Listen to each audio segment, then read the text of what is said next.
I read 5 books in the month of October that I really enjoyed, so I'm going to tell you about them. Starting with The Housekeepers by Alex Hay. This is a heist novel that is also historical. It's a bit like if Downton Abbey met Six of Crows, except it's not YA, it's adult. Hi, baby. Stop doing that. We follow a disgruntled housekeeper who leaves the house, the very famous, very rich house that is known to be very ostentatious among the circles of London, in mysterious circumstances to us. Everyone else seems to have an idea about why she was in the men's quarter and why she's been let go by the odious butler with very little fanfare. And we quickly find out that our main character is not all that she seems. In fact, she's got more than a few contacts of unsavoury nature, and she intends to not just rob this house, but empty it. And given that it's like the biggest house in London, everyone thinks she's nuts, but she manages to recruit a gang of women. Maybe this is more Downton's meets Ocean's 8. It's more Downton meets Ocean's 8. Yeah, that's a much better comparison. There's nothing YA about this. Or fantasy. This is very much just historical heist. It is fast-paced. The characters are quick-witted. There is intrigue and mystery and twists all the way through. It's so easy to read. The characters are really lovable, though a little bit tropey in the sense that a couple of them are like, this is my one character trait and I'm going to bash you over the head with it. It goes places I didn't expect it to go, but in a way that when they did do something that I immediately went, oh, that's going to make me feel a bit uncomfortable. I really hope it doesn't go in this direction. It didn't go in that direction. They actually went in a different direction that I was pleasantly surprised with. It's just such a fast-paced thriller. Is it a thriller? It's thrilling. I don't think it's a thriller. It's just really fast-paced. It's really upbeat and it's just so enjoyable. And it's the sort of book where I would not be surprised if they turn this into a film, because it's got all the, I was about to say the machinations. It's got all the elements of a really good heist film. I can see it in my head, like how they would shoot the cinematography. There's a couple of bits that you do have to suspend your disbelief for, but it was just so enjoyable. I wasn't expecting anything because the cover that I had looked like this, which looks like it was published in like the noughties or something, but it is a recent publication and it was really, really good. I'm running out of things to say. Like, it was just good. It was so enjoyable. It was like a really good palate cleanser, and I'm just repeating myself now, so we'll move on. Oof, okay, so next on my list is The Change by is it Kristen or Kirsten? Kirsten Miller. The Change by Kirsten Miller. I had this out from the library before and originally didn't pick it up because I misread the blurb and thought it was about 3 different women in 3 different periods of time. It is about 3 different women, but they're all in the same time and they all get together to look after their town and sort of work out what is going on. So we are in this seaside, touristy, kind of like Hamptons-ish town in America. It's where all the rich people come. They go to their like gated estate at the end of I was about to call it an island. I don't think it's an island. Away from the town. So there's like a gated community on the outskirts of town. Then there is the town where the regular people live. We follow 3 really distinct women. So we have Harriet, who is recently divorced, come into her own, and the blurb phrases it as she's undergoing a metamorphosis.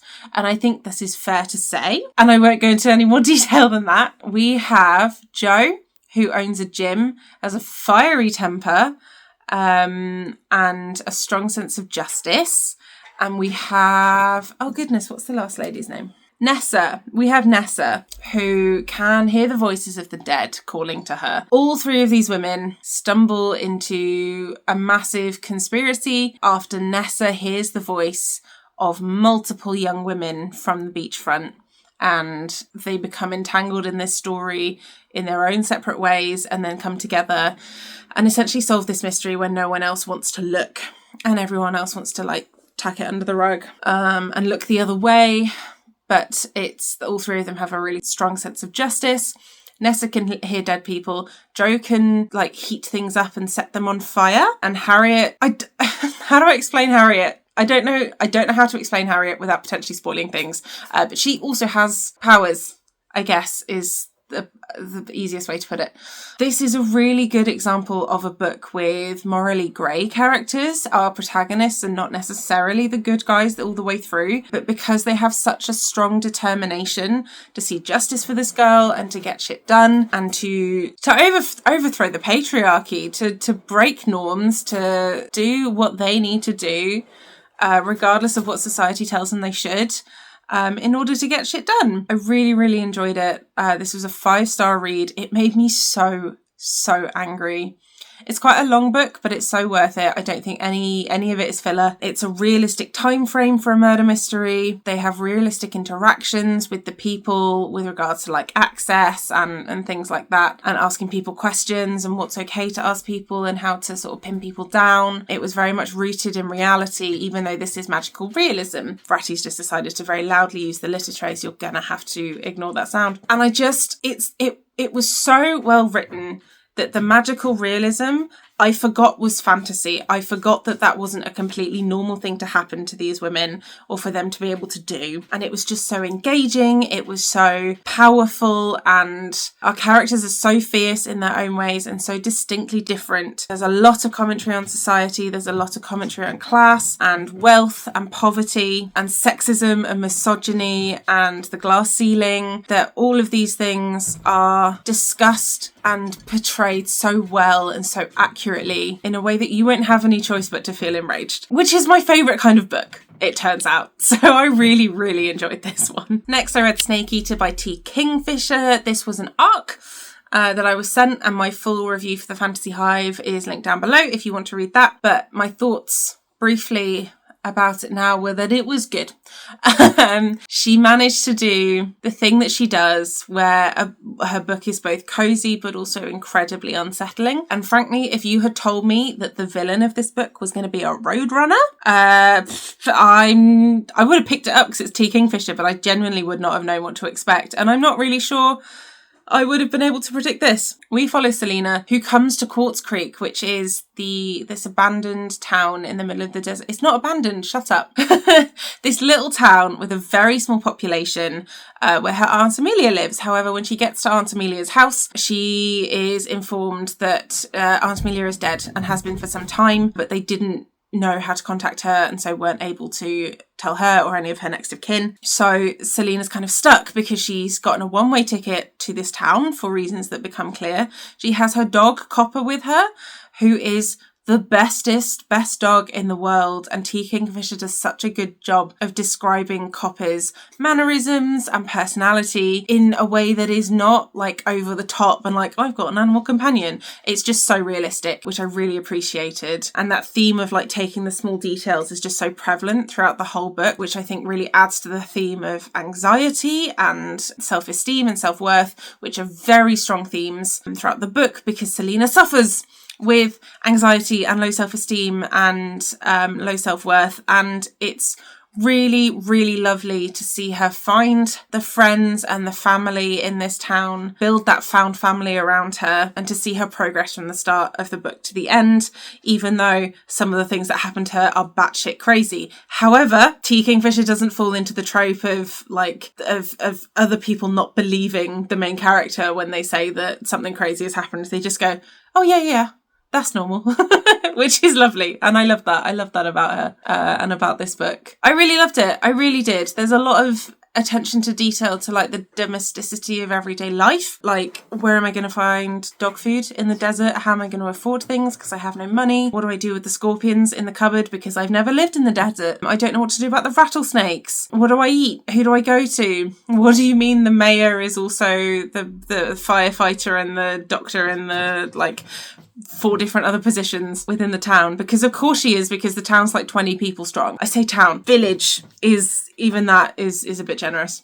It's just a really lovely book. I really, really enjoyed it. It's my favourite of T. Kingfisher's in this sort of genre that she writes that I've read for a little while, which was really lovely. And I really like that she's kind of combined her cozy elements with her horror elements, because those are my 2 favourite things that she does.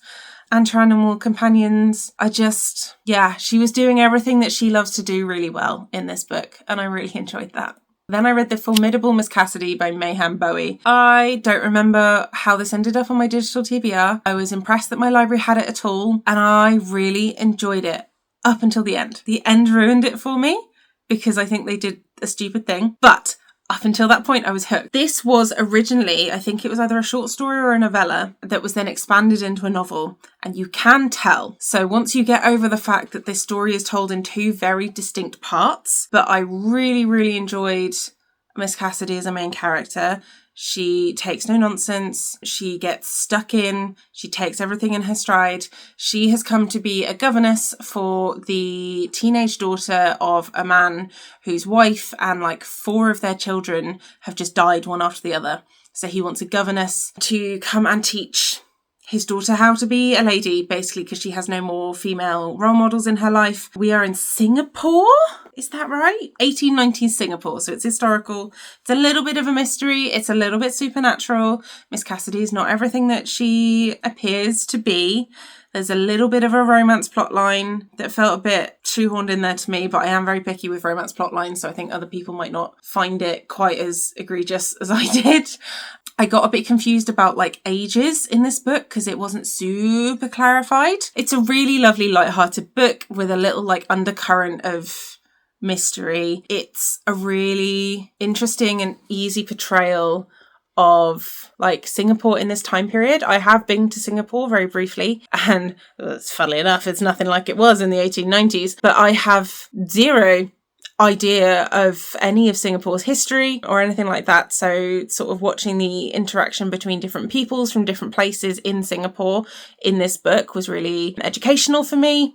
Obviously, some of it's fictional, but it's based in real life. And I just found it to be really interesting and eye-opening. And she keeps knocking the camera. Come on, Ratty, give me a chance. Which is why I'm sat like this, because I'm holding it down. I really liked it. I liked some of the progression for some of the characters. I thought some of it was really funny. I thought some of it was really interesting.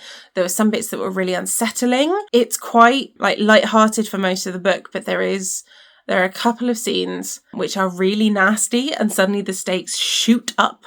And the level of like violence and like the age rating of the book, if it was to have one, would have shot up for those particular scenes, which was a little jarring for some of them. Oh, now we're just straight up sitting on the tripod. That's fantastic. But overall, I did enjoy it and I would recommend it. I think it's a really good historical fantasy mystery, which if you've been on this channel for a while, you will know that is one of my favourites when it comes to specific subgenres. And I would recommend it. It's going on one of the recommendations videos I've got in the works for a very specific recommendation that I can't tell you about just yet, but I'm excited for that one. And the last book that I want to talk about is Woodworm by Lena Martinez. This is a horror novella translated. I cannot remember who by, I'm so sorry. Sophie Hughes and Annie McDermott translated it. This was super unsettling. We follow a grandma and a granddaughter in this ancient house that has been... It's not ancient. This old house that has been in the family for a couple of generations. And the daughter has recently been released from jail after the boy that she was babysitting for the family next door goes missing on her watch. And we alternate points of view from the daughter and the granddaughter. And it's very direct prose. It's speaking to the characters are speaking to the reader very directly, very like personably and charismatically. And it's never specified who is talking when, so you have to really work on like context clues, just wrap your head around it. So it takes a little bit more thinking than I am used to. And I did enjoy it. It was another one that made me angry. There were a couple of scenes where I full on was going, I was making faces, I was grimacing. I think I swore out loud a couple of times because it was disgusting. And also enraging. There was a lot more. Oh, there's a lot of rage. I really like books with feminine rage in them. There's a lot of feminine rage in this one. A lot of misogyny, a lot of unfair treatment of people, but mostly women. There were definite themes of class, of misogyny and sexism again, and about generational trauma and traditions and the way that you are brought up. Like if one thing fucks up one person, just the way that can that can travel down the generations and through from mother to daughter, etc. That's just generational trauma. Did I already say generational trauma? There's a lot of generational trauma in this book, and it's also a little bit of a haunted house book. The house has a bit of a personality of its own, so it's is it magical realism? It's just kind of fantasy horror, but it's like light on the fantasy and heavier on the horror and the unsettling. It is not a satisfying book. It does not give you all the answers that you want. It keeps you guessing. It keeps you thinking. It turns you into a bit of like a paranoid conspiracy theorist at points when you're desperately trying to tie all these like threads of information together. But I thought it was really clever, and I would really recommend it if you're looking for like a short translated horror novel. I think it's really impactful and effective with what it wants to do. But that was it. That was everything I read in October. Did I DNF anything? I've not really been reading a lot, to be fair. Oh, I did. Yeah, I DNF'd The Geomagician by Jennifer Mandula. That was an arc on NetGalley that I really didn't enjoy. It was the romance plotline that I could see coming, and I just didn't want that. But if you are interested and can put up with romance plotlines, that one was about a Mary Anning who finds a pterodactyl egg that then hatches, and she then has a baby pterodactyl. But there was a lot about like her unfair treatment by the Society of Fossil People, because there's fossil magic in that book, which I found really interesting. But I didn't like the romance plotline and where that was going. I thought I could see where it was going, and wasn't around for that, basically. So I DNF'd that one. But that was it. It was a pretty good reading month for me, to be honest. I am now 1.5 books away from not having a physical TBR. So what I really would like you to do is to recommend me the last book that you really enjoyed, or a book that you think I would enjoy, because I also only have about 25 books left on my digital TBR, but they are all quite difficult books for me to find without spending money. So big bonus if I can find them in my library. I need some recommendations, please. Or like even other booktubers that you watch and really enjoy, because I want like recommendations for other channels, because I feel like I'm watching the same like 3 or 4 channels over and over and not finding any new ones. So if you like watching other booktubers, please do pop them down below. Help me diversify my reading and my watching habits a little bit, please. But that's it from me. If you made it this far, leave a snake emoji for Snake Eater in the comments, and I will see you in the next video. Like and subscribe and all that good stuff, because that really helps me out. Liking is really helping videos in the algorithm at the moment, and yeah, that'd be really helpful if you had the time and inclination to do so. See you later.